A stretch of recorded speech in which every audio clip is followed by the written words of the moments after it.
Hi, this is Lindy Kaiser, Senior Editor of ClearanceJobs.com. Let's talk continuous vetting and continuous evaluation.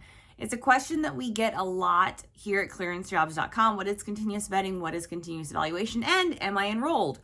Well, chances are pretty good that you are already enrolled in the government's continuous vetting program based on a recent update that we got from the Defense Counterintelligence and Security Agency. They did a briefing at last week's NCMS conference. We provided a lot of NCMS coverage last week, so get more of that at news.clearancejobs.com.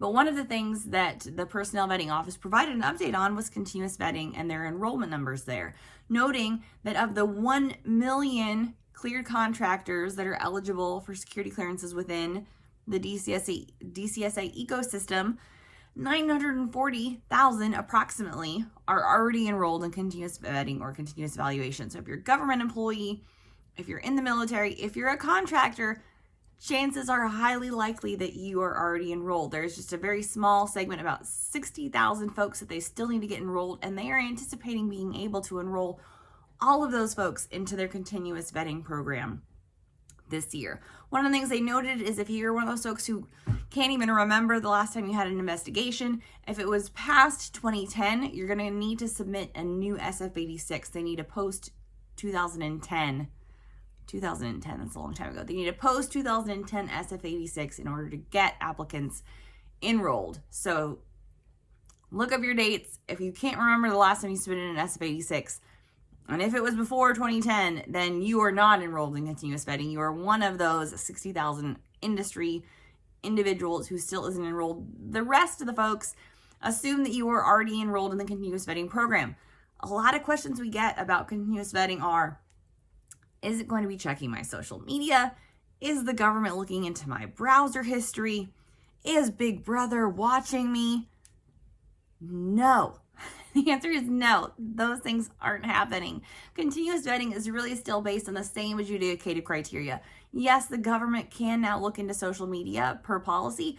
Are they actually doing it? No. The things that we're seeing flagged under continuous vetting and the legitimate triggers that are happening that are actually triggering investigations are things around predominantly criminal conduct and predominantly financial issues. Below that, we have some drug involvement issues, some sexual behavior issues, some personal conduct.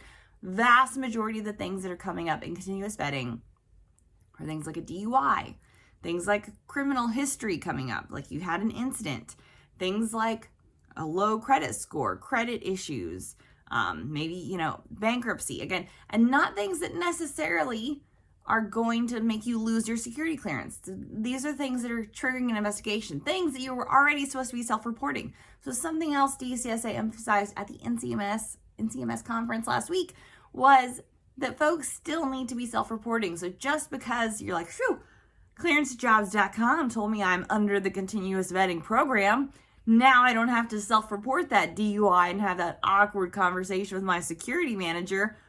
Wrong.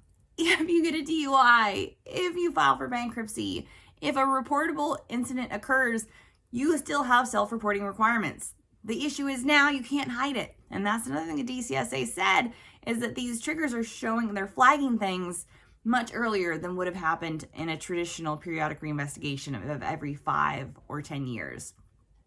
Another thing worth noting, periodic reinvestigations per policy aren't going away, but theoretically what we see is because we have this continuous vetting program, we expect the policy to change because the same things that are coming up under continuous vetting should come up under a periodic reinvestigation. We'll probably see some kind of shift in terms of what kind of investigation might be triggered or what more kind of, incident response might happen.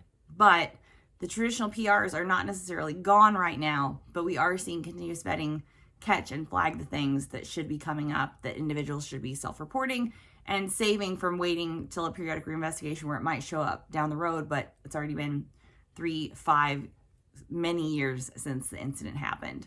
So again, chances are good that you are under continuous vetting. If you want more information about what that includes, what is under the government's continuous vetting program, read our articles at ClearanceJobs.com. If you want to learn more about what happened at the NCMS conference last week, a lot of big security updates and great information came out of that seminar. You can read those articles and learn more over at ClearanceJobs.com.